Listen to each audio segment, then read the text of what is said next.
Bienvenidos a Medicina al Día. Gracias por su sintonía. Vamos a hablar sobre la medicina nuclear.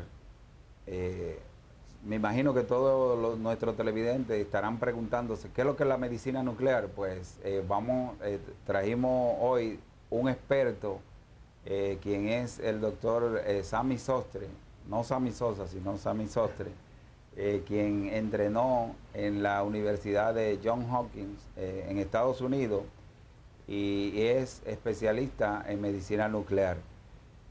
Doctor, gracias por la aceptación de venir a Medicina al Día. ¿Cómo puede definir qué es lo que es medicina nuclear para beneficio de nuestro televidente? Pues medicina nuclear es uno de los campos más nuevos, ¿verdad?, relativamente en la medicina, y utiliza sustancias radiactivas para poder hacer diagnósticos de distintas enfermedades y para dar tratamiento también de algunas enfermedades. Ok, o sea que es un tema, es una ciencia amplia. Bastante amplia, sí. Ok, podríamos comenzar con qué parte del cuerpo, que uno esté sospechando algo y diga, vamos a mandarle a hacer un estudio nuclear. Pues se cubren muchas partes del cuerpo. De hecho, empezando desde arriba, hacemos estudios del cerebro.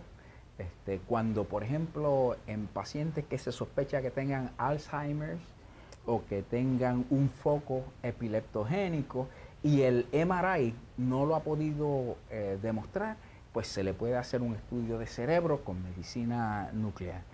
Claro, hacemos estudios también del tiroides, de los pulmones, buscando embolia pulmonar, estudios cardíacos para saber si de forma no invasiva, sin tener que introducirnos dentro del cuerpo del paciente, poder detectar si hay arterias del corazón que pueden estar tapadas. También podemos medir la función del corazón, si en su contracción está expulsando una cantidad normal de sangre. Estudiamos el hígado, el vaso, los intestinos, los huesos, las vías biliares, la vesícula, bueno, básicamente los riñones, todos los órganos del cuerpo. Y sí. Glándulas. Glándulas como las adrenales, etcétera. Sí, que las glándulas adrenales, para tratar de explicarle a nuestros televidentes, son una glandulita bien pequeñita que se encuentran encima de los riñones. O sea que generalmente en muchas imágenes no se ven. Es difícil de ver porque son bien pequeñas. Son bien pequeñitas. Entonces, por ejemplo, si queremos un CT scan de las adrenales, tendríamos que pedirlo bien específico para que se busque esa glándula. Esa área. Pero si hay alguna anomalía de las adrenales, como por ejemplo un tumor, que el más común que buscamos es el feocromocitoma, con medicina nuclear es bastante fácil de detectar si hay ese tipo de tumor. Sí. Ok. Por ejemplo, si estamos sospechando algo malo, algún cáncer o algo en hueso, ¿cuál sería el estudio más preciso indicado para tratar de gastar menos dinero? Sí. De no estar haciendo esto, haciendo aquello. ¿Cuál sería el más preciso? Bueno, hay varias técnicas que se pueden utilizar. La que clásicamente siempre se usó era rayos X. Pero los rayos X de los huesos no son muy sensitivos y puede haber muchas lesiones que no se detecten con los rayos X. Hoy en día la más utilizada es lo que se llama un bone scan, una gamografía de huesos que tiene la ventaja que puede ver todos los huesos del cuerpo, desde el cráneo hasta los deditos del pie, y si hay alguna anormalidad en uno de esos huesos, lo vamos a poder detectar. Bien sensitivo y específicamente es lo más indicado para empezar una evaluación de alguien que tenga algún tipo de cáncer o de tumor que se sospeche que se haya regado ya a los huesos. El bone scan sería el estudio indicado. El bone scan nosotros también lo usamos, nosotros los clínicos, o sea, nosotros como internistas, cuando tenemos un paciente hospitalizado y tiene una úlcera cerca de un hueso y esa úlcera no cierra, entonces y más está infectada por alguna bacteria de esa bien invasiva, como es la MRSA, que es el estafilococo áureo meticilín resistente, que está bien de moda ahora, que inclusive están llegando hasta de la casa con esa bacteria, que generalmente esa bacteria eran bien lejana y bien escasa de conseguir, mientras que ahora están apareciendo en cualquier lugar. ¿En qué nos puede ayudar ahí el bone scan? Ahí ustedes pueden decirnos si el hueso está infectado. Y ese es el problema, que cuando hay una úlcera infectada, principalmente en un paciente diabético, no se sabe si ya ha envuelto el hueso, si se ha movido hacia el hueso. Y cuando eso ocurre, que es lo que se llama osteomielitis, entonces el tratamiento con antibióticos es mucho más largo, por lo menos 6 semanas, mientras que una infección de tejido blando se podría tratar quizás hasta en 2 semanas. Sí. Así es que es bien importante identificar si hay osteomielitis, y el bone scan, el estudio de medicina nuclear de hueso, puede detectar si hay envolvimiento óseo. Entonces, ¿cuál es el uso? Porque yo veo que muchas veces cuando tenemos el resultado ya del bone scan, entonces ustedes recomiendan un gallium scan. ¿Cuál sería el uso del gallium? Ok. En algunas ocasiones nada más, no en todas, el galio puede ser de ayuda. Y lo que ocurre es que el bone scan, aunque es bien sensitivo, pero hay múltiples cosas que pueden hacer que el bone scan sea positivo, que tenga un foco de aumento de captación. Así que cuando lo vemos, muchas veces no podemos estar seguros si es infección, si es una fractura, si es trauma sin fractura, etcétera, etcétera. Y el galio es bien específico para infección.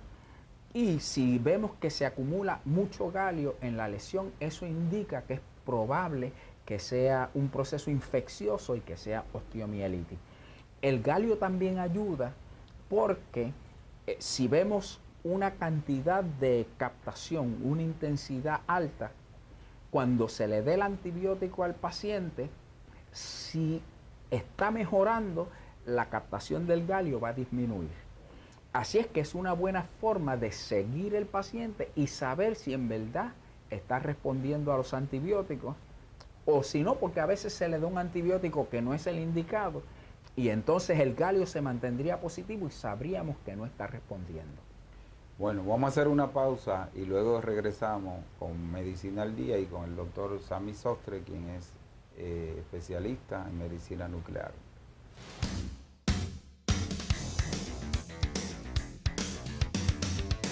Pues regresamos con Medicina al Día y con el doctor Sammy Sostre. Doctor, ¿cuál sería la importancia de un estudio nuclear en el corazón? Bien, hay distintos estudios del corazón, pero el más importante y el más que se utiliza es las imágenes del corazón después de ejercicio. Y eso es para buscar si hay algún bloqueo en las arterias que le suplen sangre al corazón. Clásicamente, como se identificaban pacientes que tenían este tipo de enfermedad, era haciéndole una prueba de ejercicio con electrocardiografía. Pero esa prueba no es demasiado sensitiva y muchos pacientes que tienen enfermedad, la prueba sale negativa y no se puede detectar. Además, hay algunos pacientes que no pueden ejercitar lo necesario porque tienen problemas en las piernas de artritis, etcétera. y entonces no pueden hacerse esa prueba. La prueba de medicina nuclear es bien sensitiva. Nosotros podemos detectar como un 90% de las personas que tienen bloqueos de arterias al corazón. Y la ventaja que tiene es que es una prueba no invasiva. Diferente a la cateterización, que es la prueba ideal para esto, pero la cateterización pues ya envuelve una invasión al cuerpo y puede tener algunos riesgos que la prueba de medicina nuclear no tiene. Sí, el riesgo de sangrado, o sea, pueden sangrar profusamente en el cateterismo, sí, mientras que en la de medicina nuclear no hay ningún tipo de riesgo. ¿Qué detecta ahí en el corazón? O sea, ¿qué pueden ustedes identificar en el corazón haciendo una prueba de medicina estas nuclear? Pruebas. Bueno, lo que ocurre es que el material que se utiliza llega a través de la sangre al corazón y se deposita en el corazón. ¿Qué pasa? Que si hay una arteria tapada, pues no llega sangre a esa área y el material no llega o llega en menos cantidad. Cuando nosotros hacemos una imagen del corazón, vemos que el material ha llegado a la mayoría de las paredes del corazón, excepto al área donde está la arteria tapada. Y así podemos entonces hacer el diagnóstico de la enfermedad. Inclusive ahí se puede determinar qué arteria es que está afectada. En muchos casos se pueden, en algunos es difícil.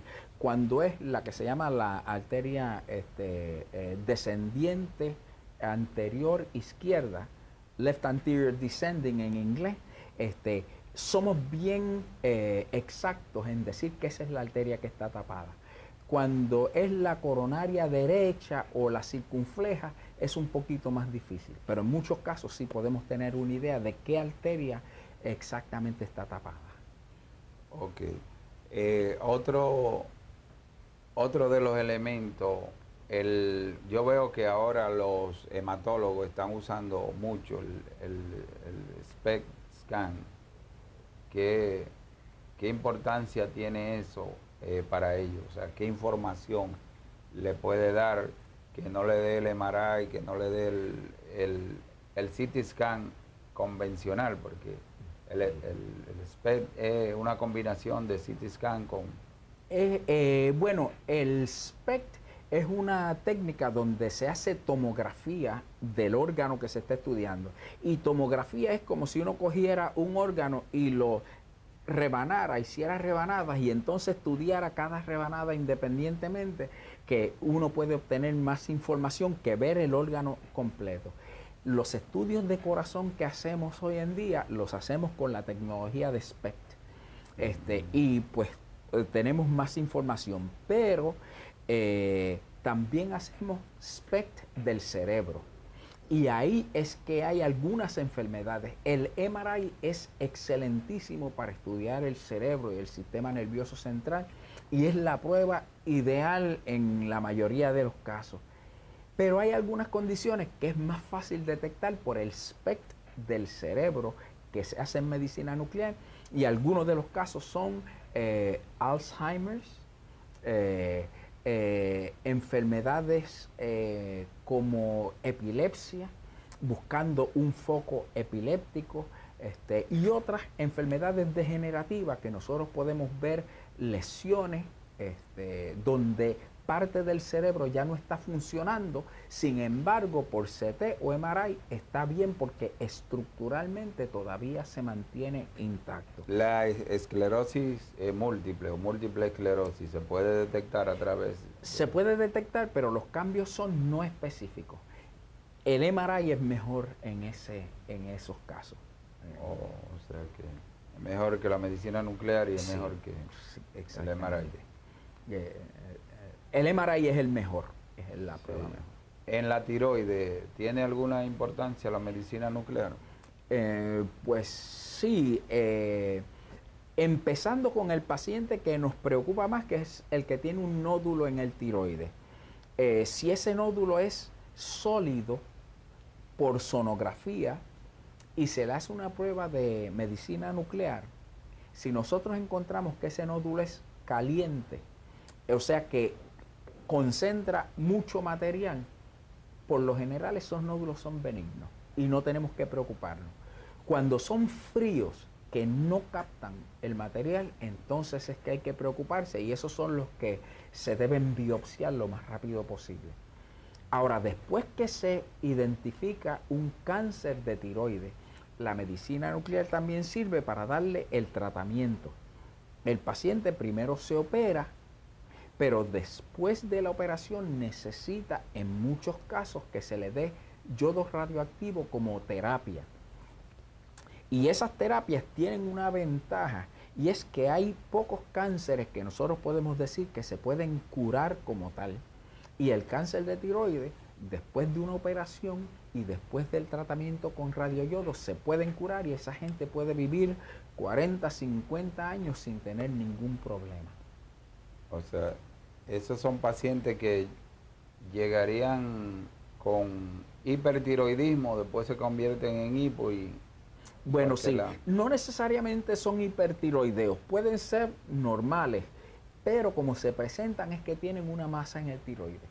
Se le nota una masa, o el médico cuando los está examinando le encuentra una masa palpable, se le hace un sonograma, se documenta la masa, se le hace el scan de tiroides de medicina nuclear, o se le hace una biopsia, y si sale positivo, se opera y luego se le da el tratamiento. Bueno, vamos a hacer una pausa y luego regresamos con los diferentes estudios de medicina nuclear y su importancia.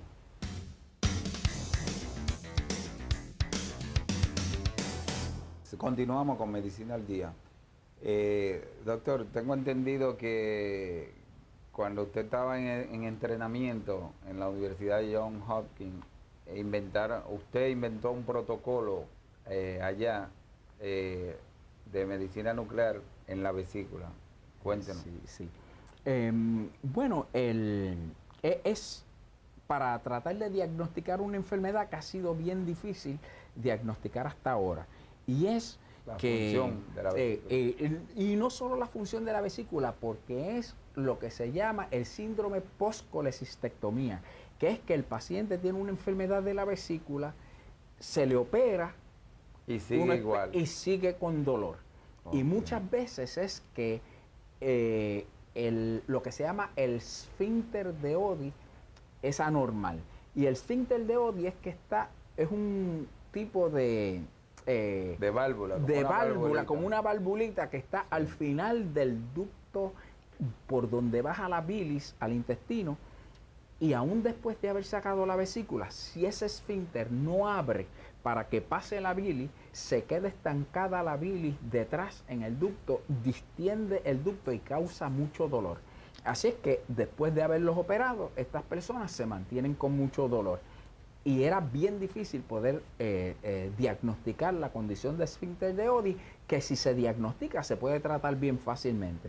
Okay. Y pues pudimos desarrollar una técnica de medicina nuclear sin tener tampoco que hacer nada invasivo. Y sencillamente sin tener que operar, sin tener que meter tubos ni endoscopía, sencillamente con una pequeña inyección en una vena de un material radioactivo, y haciéndole imágenes del cuerpo podemos diagnosticar esa condición. Gracias a Dios es una técnica que se está usando prácticamente en todo el mundo hoy en día, y ha ayudado mucho a esas personas que se... Gracias a usted. Sí. Y entonces, después que se hace el diagnóstico, ¿qué se hace? ¿Qué se resuelve? Es el tratamiento de la obstrucción o la disfunción del esfínter de Oddi, se hace con lo que se llama esfinterotomía, que es que se hace una endoscopía, se lleva el endoscopio hasta el sitio donde está el esfínter de Oddi, y como es un músculo que está contraído y no deja pasar la bilis, con una cuchillita se le da un corte, y eso hace que el esfínter abra, y entonces puede fluir la bilis al intestino y se resuelve el problema. O sea que es bastante fácil, que todavía Sí, ni sí. hay que operar. Y a través de una endoscopía se localiza ese esfínter y entonces Se corta. se corta El eso. problema que había era que no había forma de diagnosticarlo. Y entonces no se sabía a quién se le podía hacer la esfinterotomía y a quién no. Pero con las nuevas técnicas, pues se puede hacer.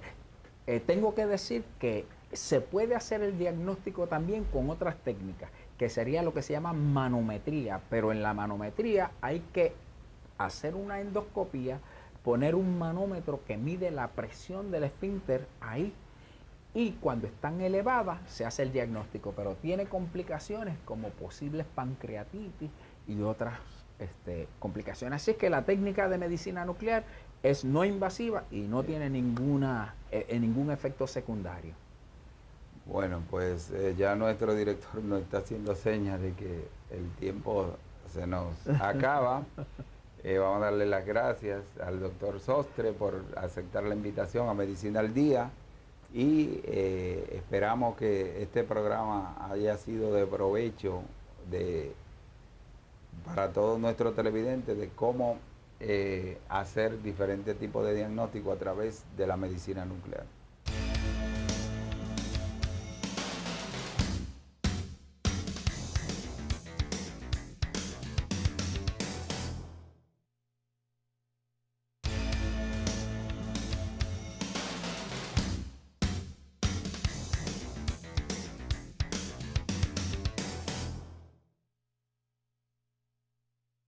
Saludos, les habla la doctora Lorna de Jesús.